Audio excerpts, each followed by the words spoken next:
Magandang araw mga kaibigan. Bigyan natin ng reaction, opinion itong post ng News 5. Good news po ito. Yung mga gustong magsingit ng kanilang mga budget during bicameral conference, wala na, hindi na sila makaka-forma ngayon. Wala na. Tapos na ang maliligayang araw nila. Ito, sa Senado, may resolution inihain. Ito ang title, For Transparency and Accountable Governance. Isinusulong ng ilang senador ang isang resolusyon gawing bukas sa publiko ang Bicameral Conference Committee.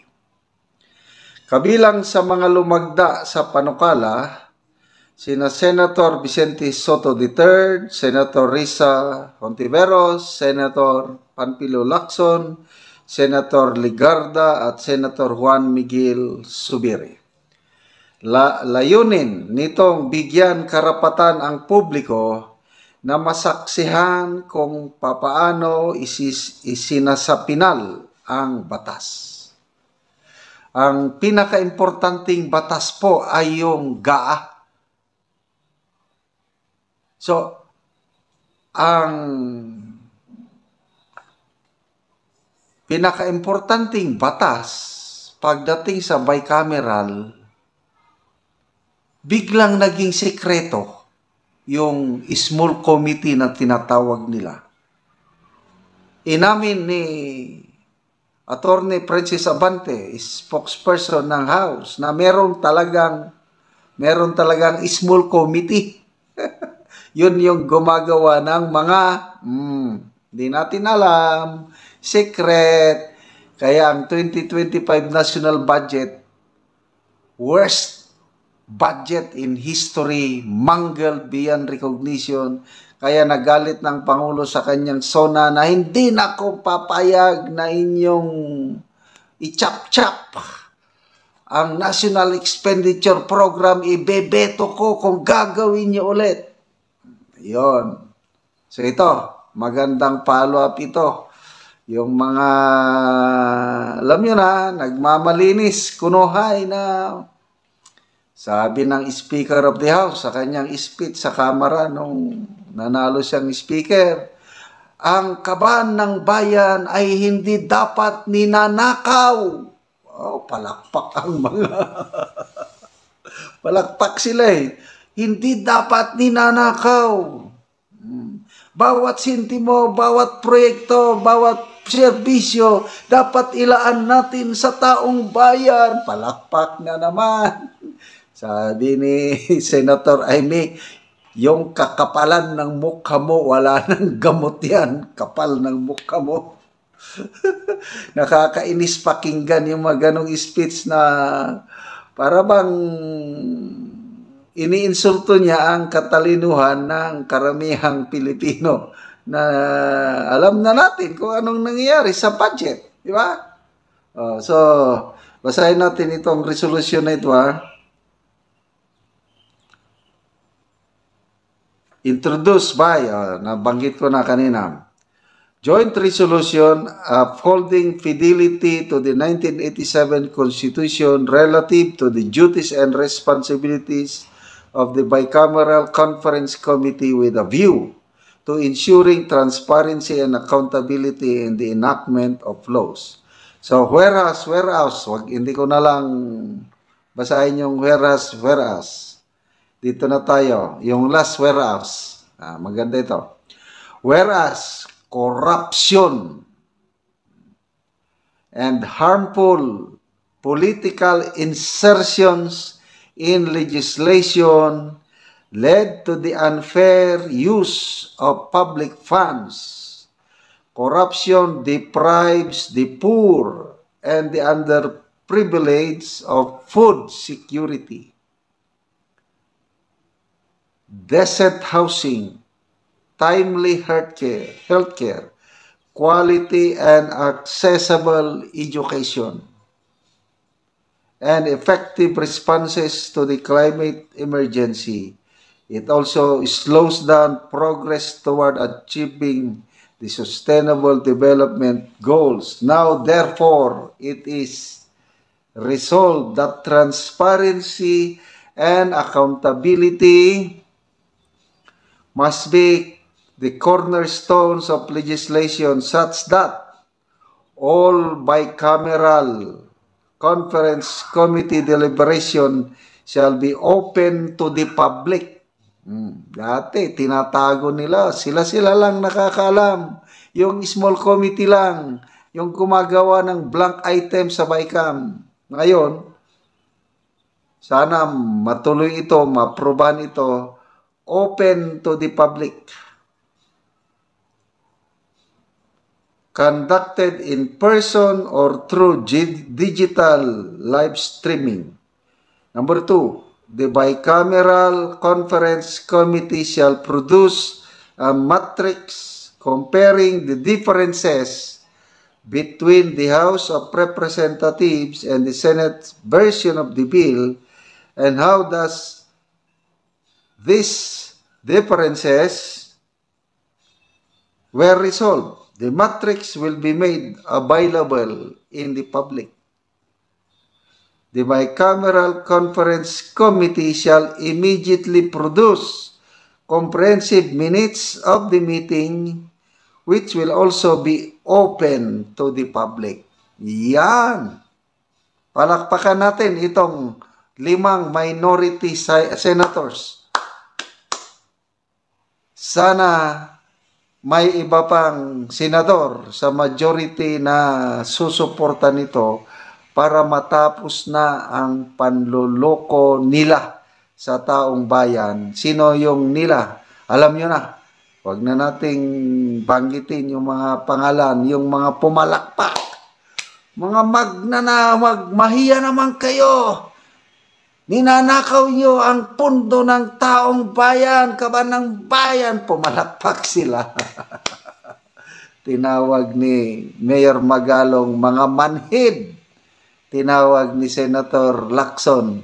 Hindi naman lahat sa pumalakpak Kasi naniniwala ko mayroon pa rin mga mambabatas yan na matitino na wala silang hangarin kundi paglingkuran ng kanilang mga distrito. Kailang yung karamihan na pumalakpak, yun na yung manhid, sabi ni Mayor Magalong, sabi ni Senator Lacson, mga ipokritong nakakahiya kayo. Kala nila kung sino silang pinapalakpakan nila yung sarili nila na sila na pala yung mga tinawag ng Pangulo, mga magnanakaw.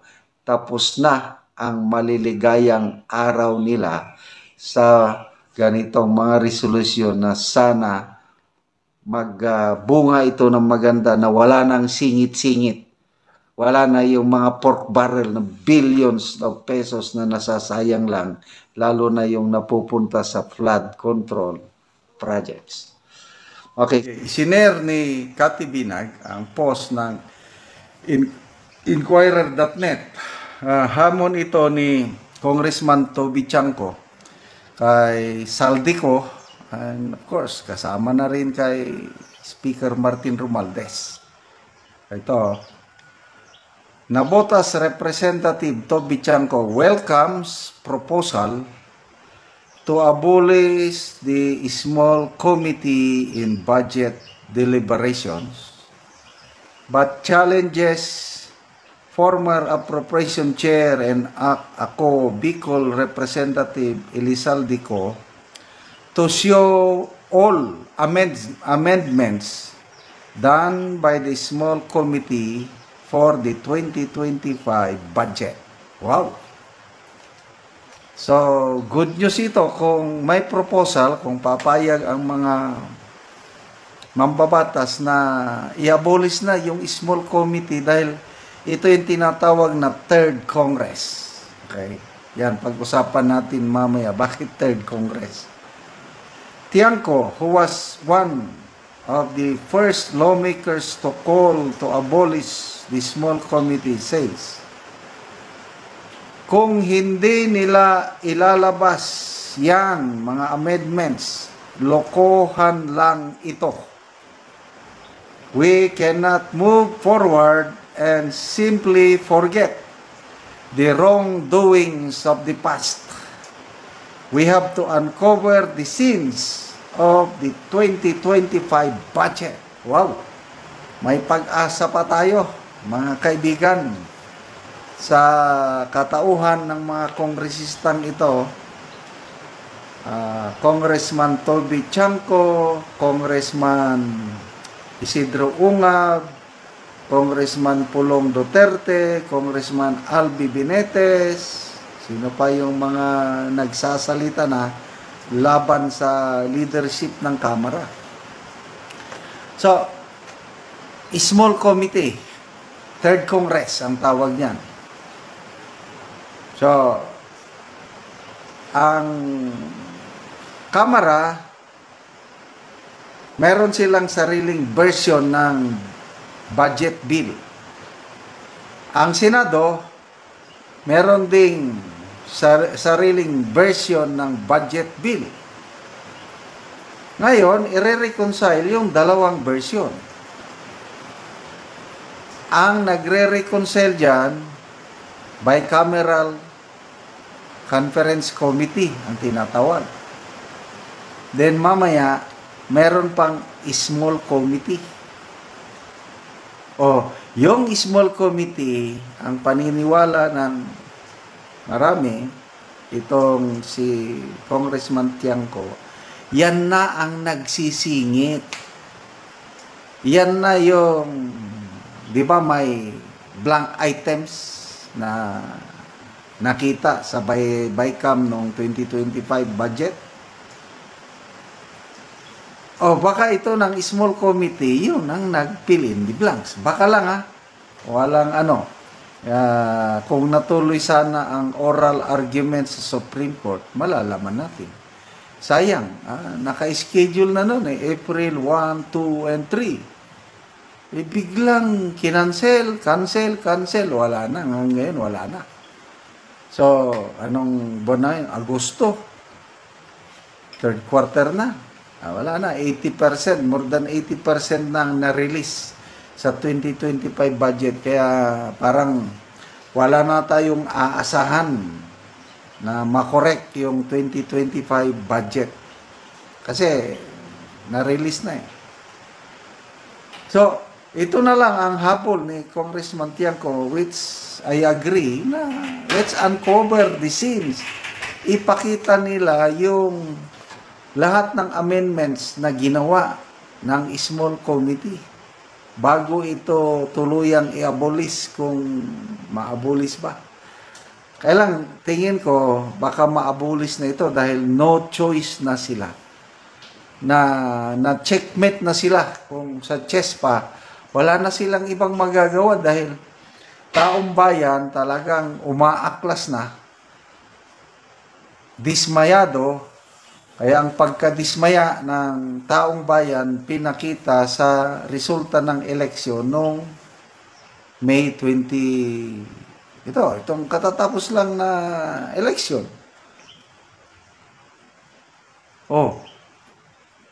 Talo ang administration candidates. Nalampaso. 12-0 ang kanilang tinatarget. 5 lang ang lumusot sa kanila. Nagising sa katotohanan ng Pangulo. Kaya sabi niya sa SONA, ibebeto ko ang budget for 2026 kung gawin nyo pa ang ginawa nyo noong 2025. Debaling reenacted budget. Ngayon. Lumalambot na ang Kamara.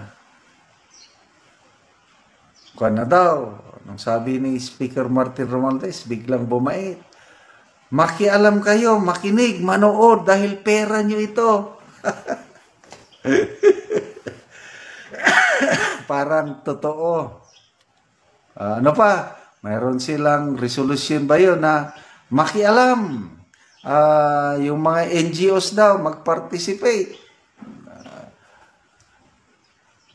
So tingnan natin kung totoo ba na yung bicameral conference committee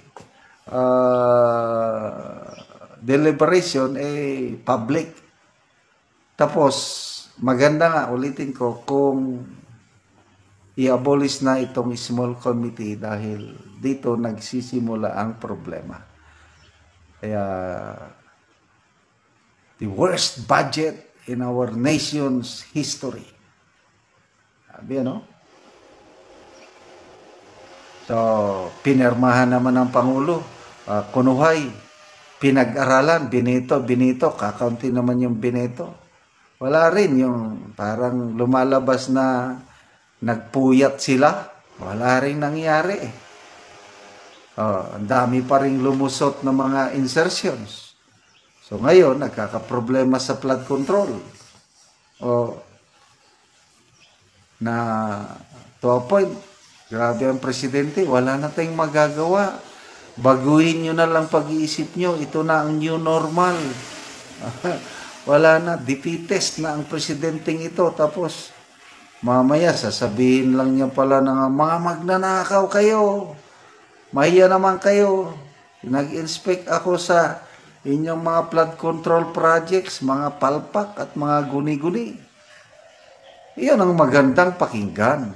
Ang masamang pakinggan, yung wala na daw magagawa, tanggapin na lang natin new normal. Ang pangit pakinggan.